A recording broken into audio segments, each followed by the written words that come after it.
சிசு கொலையை தடுக்க தொட்டில் குழந்தை திட்டம் உட்பட பல்வேறு நடவடிக்கைகளை அரசு மேற்கொண்ட போதிலும் சிசு கொலைகள் தொடர்ந்து கொண்டுதான் இருக்கின்றன. மதுரை, உசிலம்பட்டி போன்ற பகுதியில் பல வருடங்களாக நடந்து வந்த பெண் சிசு கொலைகள் சத்தமில்லாமல் தொடர்ந்து வரும் நிலையில் வறட்சியால் பாதிக்கப்பட்ட வட மாவட்டமான தர்மபுரியில் சிசு கொலை ஒன்று அரங்கேறியுள்ளது. இதற்கு காரணம் என்ன? தமிழக அரசால் அறிமுகப்படுத்தப்பட்ட தொட்டில் குழந்தை திட்டம் முறையாக செயல்படுத்தப்படுகிறதா? பெண் சிசு கொலையை தடுப்பது எப்படி என்பது குறித்து விவாதிக்க நமது அரங்கத்திற்கு பெண் சிசு கொலைக்கு எதிரான பிரச்சார இயக்கத்தின் மாநில உறுப்பினர் ஜீவாவும் சமூக ஆர்வலர் பானு கோம்ஸும் வந்துள்ளனர். மதுரை அரங்கில் இருக்கும் வழக்கறிஞர் பாலசுந்தரியும் நம்முடன் இணைந்திருக்கிறார். பெண் சிசு கொலைகளை தடுப்பதற்கான நடவடிக்கைகள் குறித்து இனி பேசலாம். வணக்கம் மேம். வணக்கம் சார். இப்போ தர்மபுரியில இன்னும் மீண்டும் ஒரு பெண் சிசு கொலை நடைபெற்றிருக்கிறதா ஒரு கேஸ் ரெக்கார்ட் ஆகிருக்குது. இதுல குறிப்பிட்டு சொல்லணும்னா ரெக்கார்ட் ஆயிருக்குது, தொடர்ந்து நடந்துட்டு தான் இருக்குது. மறுபடியும் பெண் சிசு கொலை அப்படிங்கறது தலை தூக்கி இருக்குதா, இல்ல ரொம்ப வருஷத்துக்கு அப்புறம் விவாதத்துக்கு வர ஆரம்பிச்சிருக்குதா? மறுபடியும் தலை தூக்கி இருக்குன்னு சொல்ல முடியாது. நடந்துட்டு இருக்கிறது இது வெளிச்சத்துக்கு வந்திருக்கு அப்படின்னு தான் சொல்லணும். நீங்க எப்படி சார் பாக்குறீங்க இந்த பெண் சிசு கொலை அப்படிங்கறது? அது இப்பெல்லாம் இல்ல, முன்னாடி இருந்தது, இப்ப வந்து அது ஒடுக்கப்பட்டுடுச்சு, அந்த மாதிரி எதுவும் நடக்கிறது இல்ல அப்படின்னு சொல்லப்பட்டாலும் தொடர்ந்து நடைபெற்றுட்டு இருக்குதுங்கிறது எல்லாருமே அறிஞ்ச உண்மை. மறுபடியும் இது வெளியே வர ஆரம்பிச்சிருக்குது. இப்போ நீங்க எப்படி பாக்குறீங்க? இந்தியாவை பொறுத்த வரைக்கும் 1870 இருந்து பெண் சிசு கொலைகள் நடந்துகிட்டே இருக்குது. கிட்டத்தட்ட 1990 இருந்தா இந்த பெண் சிசு கொலைக்கு தடுக்க வேண்டும் என்று தமிழக அரசு மற்ற அரசுகளும் சட்டங்கள் போட ஆரம்பிச்சாங்க.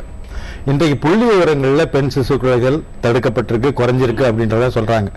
ஆனா நிறைய மதுரை, தருமபுரி, தேனி, நாமக்கல் இது போன்ற மாவட்டங்கள்ல தொடர்ந்து பெண் சிசு கொலைகள் நடந்து கொண்டேதான் இருக்கிறது. நம்ம கூட மதுரையில வழக்கறிஞர் பாலசுந்தரி இணைஞ்சிருக்காரு, அவர்கிட்ட பேசலாம்.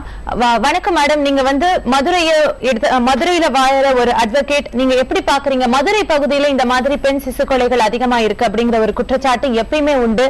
ஒரு வழக்கறிஞரா, ஒரு பெண்ணா பெண் சிசு கொலை அப்படிங்கிற விஷயத்த நீங்க எப்படி பாக்குறீங்க? மதுரை பகுதிகளில் அதிகமாக நடைபெறுகின்றது. குறிப்பாக இந்த தேனி போன்ற பகுதிகளில் நடைபெறுகின்றது. வருஷ நாடு அந்த மாதிரி மறைவான பகுதிகளில் இது நடைபெறுவதற்கு அதிக வாய்ப்பாக இருக்கின்றது.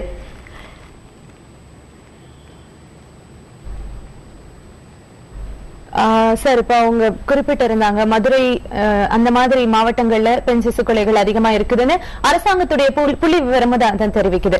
தர்மபுரி குறிப்பிட்டு சொல்லணும்னா எப்பயுமே பார்த்தா தர்மபுரி ஒரு லீட் நம்பர்ல தான் இருக்குது பெண் சிசு கொலை அப்படிங்கிறது. எதனால? அந்த பகுதியில வாழ்ற மக்களுடைய எக்கனாமிக் ஸ்டேட்டஸ்னாலயா, அதாவது இந்த பினான்சியல் ஸ்டேட்டஸ்ங்கிறது எந்த அளவுக்கு இதுக்கு சப்போர்ட் பண்ணுது? இந்த பெண் சிசு கொலைங்கிறதுக்கு அது எந்த அளவுக்கு ஒரு காரணமா இருக்குது? இது வந்து பெண் சிசு கொலை வந்து ஒரு குறிப்பிட்ட சமுதாயங்கள்ல, குறிப்பிட்ட ஜாதிகள்ல தான் முதல்ல இருந்தே நடந்துட்டு இருக்குது. தருமபுரி, நாமக்கல், கரூர், சேலம் போன்ற பகுதியில், வன்னியர்கள் பகுதிகளில், மதுரை, தேனி, திண்டுக்கல் போன்ற பகுதிகளில் தேவர்கள் போன்ற ஜாதிகளில் தான் இந்த மாதிரி பெண் சிசு கொலைகள் அதிகமாக நடந்துட்டு இருக்கு. இது குறிப்பிட்டு சொல்லணுமா, ஒரு சில ஜாதிகள் மத்தியில தான் இந்த பெண் சிசு கொலைகள் அதிகமாகவே நடந்துட்டு இருக்குது.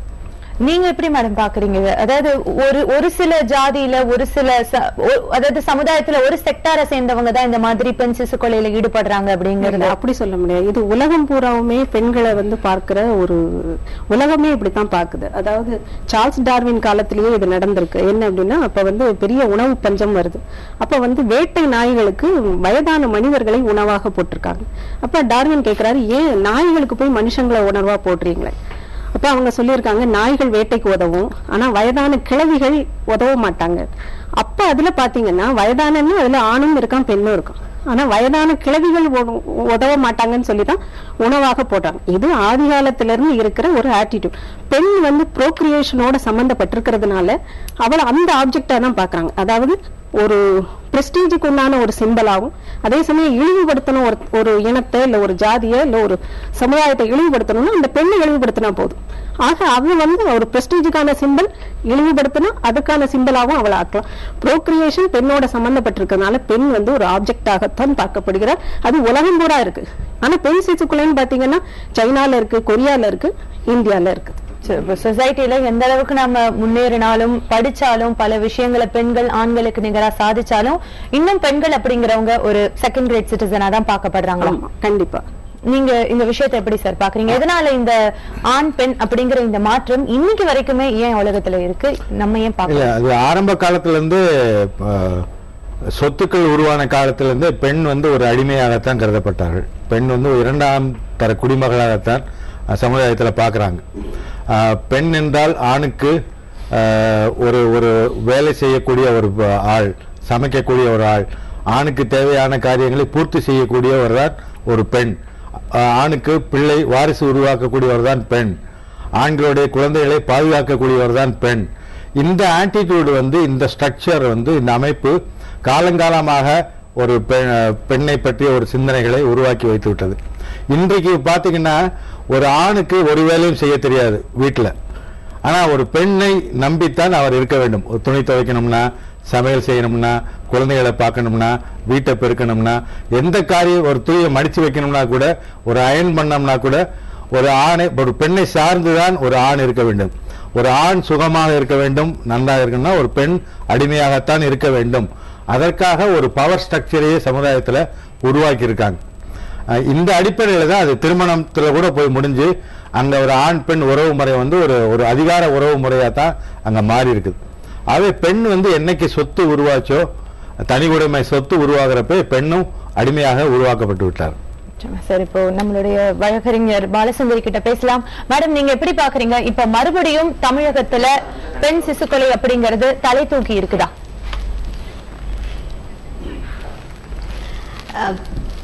தலை தூக்கி இருக்கிறது. பெண் சிசு கொலை அப்படிங்கிறது இடைப்பட்ட காலங்களில் குறைந்து அது கருக்கொலையாக மாறியது.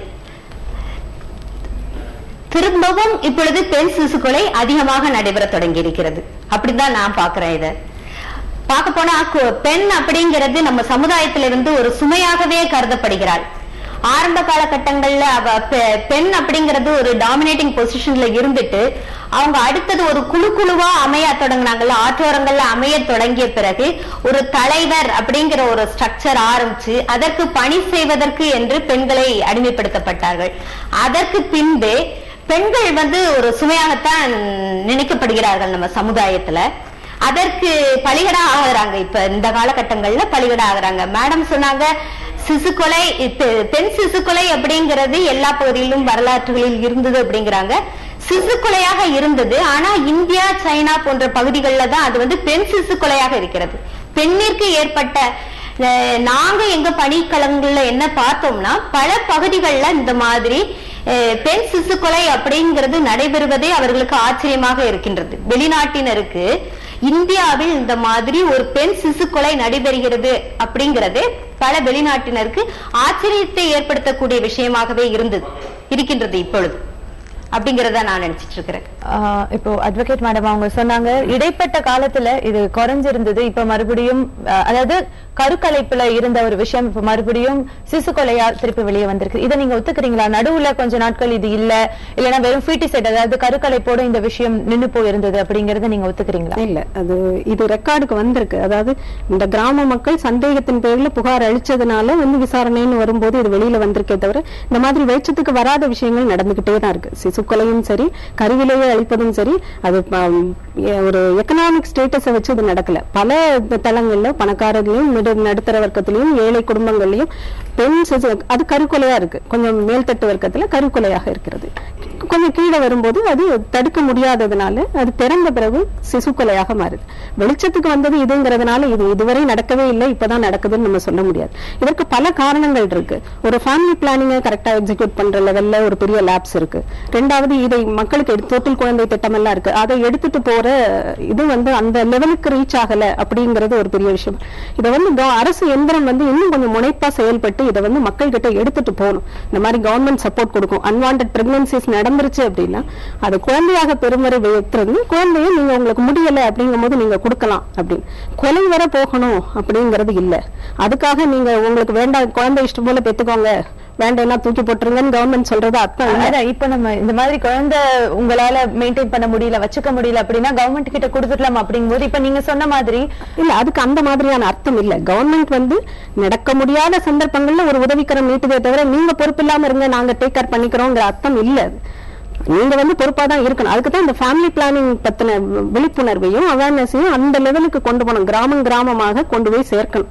அதை நம்ம இடையில விட்டுட்டோங்கிறது தான் இதோட. ஆனா இன்னைக்கும் பெரும்பாலான கிராமப்புறங்கள்ல இந்த விஷயம் இருக்குது இல்லையா, ஒரு ஆண் குழந்தை பெத்துக்கணும் அப்படிங்கறதுக்காக 5-6 பெண் குழந்தைங்களை பெத்துட்டு அதை கொண்டு போய் தொட்டில் குழந்தை திட்டத்துல கொடுக்கும்போது அல்டிமேட்டா கவர்மெண்டுடைய அந்த அந்த தொட்டில் குழந்தை திட்டம் அப்படிங்கிற ஒரு விஷயம் இவங்களுடைய அலட்சிய தன்மைக்கு இல்லைன்னா இவங்களுடைய பொறுப்பற்ற தன்மைக்கு வித்துடுற மாதிரி இருக்குது இல்லையா சார்? இல்ல, நீங்க சமுதாயத்தை மட்டும் குறை சொல்லி பயன் கிடையாது. அதாவது சமுதாயத்துல வந்து பெண்களுக்கு எதிரான கருத்துக்கள் நிறைய இருக்குது.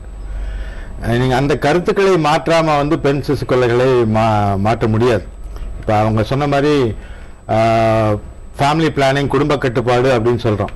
ஆனா இன்னைக்கு சமுதாயத்துல வந்து பெண் குழந்தை வெறுப்பு கொள்கை இருக்குது, ஆண் குழந்தை விரும்பக்கூடிய ஒரு சமுதாயமா இருக்குது. இப்போ உதாரணத்தை எடுத்தீங்கன்னா சீனா போன்ற தேசங்கள் என்ன நடந்துக்குன்னா, ஒரு குழந்தை பெற்றுக்கொள்ளலாம்ன்ற மாதிரி ஒரு சட்டம் இருக்கிறது, அனுமதி இருக்கிறது. ஆனா ஒரு குழந்தை போதும்னு சொன்னோம்னா நிச்சயமா ஆண் குழந்தை தான் வேணும்ன்ற மாதிரி ஒரு புரிதல் இருக்கு. அந்த ஆண் குழந்தைகள்லாம் அதிகமாக பிறக்கிறார்கள், பெண் கருக்கொலைகள் அதிகமாக நடக்கிறது. இருக்கிறதுல இந்தியாவை விட சைனாவில் தான் பெண் கருக்கொலைகள் அதிகமாக நடக்கக்கூடிய ஒரு தேசமா இருக்கு. நம்ம நானும் ஒரு காலத்துல 3 ஆண் குழந்தைகள் சொன்னாங்க, இப்ப 2 குழந்தைகள் சொன்னாங்க, இப்ப 1 போதும் அப்படின்ற மாதிரி சொல்றாங்க. ஆகவே இந்த மாதிரி குடும்ப கட்டுப்பாடுன்னு சொல்றப்ப ஃபேமிலி பிளானிங் பாலிசி கூட ஏற்கனவே சமுதாயம் வந்து ஆண் குழந்தைகளை விரும்பக்கூடிய சமுதாயமா இருக்கிறது. அது இது போன்ற கொள்கைகளிலும் மாற்றம் வேண்டும்.